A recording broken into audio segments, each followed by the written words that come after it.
Hello students, so this is a modern poem, third chapter, कायर मत बन. So कायर मत बन, कायर मतलब होता है कावर्ड सॉरी. तो you should not B coward मतलब डरपोक नहीं बनना है, हमको किसी चीज़ से डरना नहीं है. We should not scared. जैसे कवि हैं नरेंद्र शर्मा. सो बहुत छोटा चैप्टर है, इसमें ज़्यादा हार्ड नहीं है, बहुत इजी है. Just you need to explain. Nothing is there in Hindi only it is. So कवि प्रस्तुत कविता में कवि ने मनुष्य को कायर न बनने के संदेश दिया है. कवि मानवता को अत्यधिक महत्व देते हुए दुष्टों के सम्मुख आत्मसमर्पण करने के लिए नहीं कहते हैं. तो मानवता, तो कवि ने यहाँ पे ह्यूमैनिटी को मेन ही given to importance to main humanity.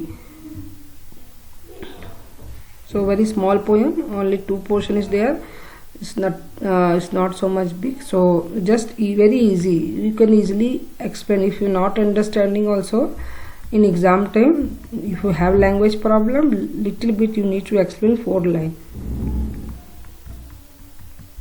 कुछ भी कर बस कायर मत बन, ठोकर मार पटक मत माथा, तेरी राह रोकते पाहन, कुछ भी बन बस कायर मत बन. तो कवि क्या बोलते हैं कि कुछ भी कर लेकिन डरपोक मत बन, ठोकर मार पटक मत माथा, तेरी राह रोकते पाहन. पाहन मतलब होता है पत्थर, मीन्स पत्थर. यहाँ पे कवि पत्थर का उपयोग क्यों कर रहा है? Why is using stone?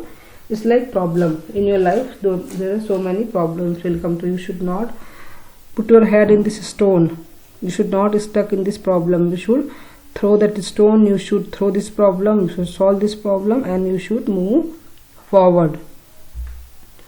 कुछ भी कर बस कायर मत बन, ले देकर क्या जीना, कब तक गम के आंसू पीना. सो क्या बोल रहे हैं कि कुछ भी कर लाइफ में लेकिन डरपोक या कायर मत बन. ले देकर जीना मतलब क्या है कि you are living just simply. You should do something meaningful in your life. Otherwise your life is meaningless. So क्या जी रहे हो, हाउ यू आर लिविंग. तो he is inspiring us, poet is inspiring us कि क्या तुम जी रहे हो.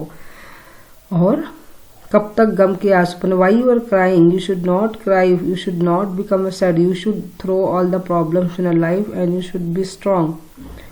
मानवता ने सोचा तुझको, बहा युगों तक खून पसीना. तो क्या बोल रहे कवि जो है कवि कह रहे हैं कि यहाँ पे किसके बारे में कह रहे हैं? जो हमारे फ्रीडम फाइटर थे उनके बारे में. तो जो हमको, अगर हमारे फ्रीडम फाइटर अगर हमको आज़ाद नहीं कराते तो आज हम कहाँ होते? हम अभी भी अंग्रेजों के गुलाम होते. He told that freedom fighter if they will not think about humanity what will happen. We will be still under of this अंग्रेज एंड एवरीवन. सो बहा युगों तक खून पसीना. 100 years they were fighting and they are giving sacrifice. So they, because of humanity only we are here now. कुछ ना करेगा किया करेगा रे मनुष्य बस कातर कंदर. तो क्रंदन. तो क्या बोल रहा है कि लाइफ में you should do something like that.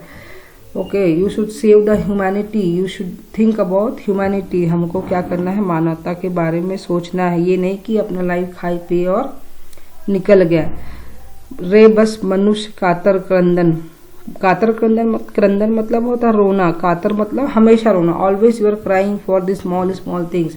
So you should do something big like that. कवि is inspiring us, the poet is inspiring us कि क्या मनुष्य दिन भर अपना रोना रोता रहता है, मेरा किस्मत ऐसा है, मैं ऐसा कुछ नहीं कर सकता, मेरे पास ये नहीं है, मेरे पास वो नहीं है.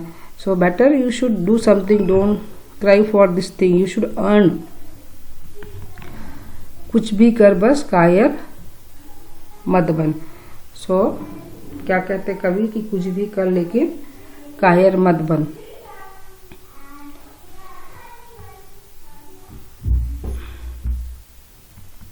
So got it? This poem is very it's two portion only. So that is I made very small portion, then you can understand easily. तो कवि क्या कहते हैं यहाँ पे, क्यों इंस्पायर किया, वाई ही इंस्पायर है. We should not be coward, we should be brave, we should fight with that bad people, we should think about humanity. because of humanity only we are here only now. Otherwise See, from so many years, this great people of our India, they save us, they given they given their life for us. So we should not cry, we should not think about our problem. When you fight with problem, it will be very small. So we should not stuck in one place, we should move forward, we should be brave. So this is the first part. So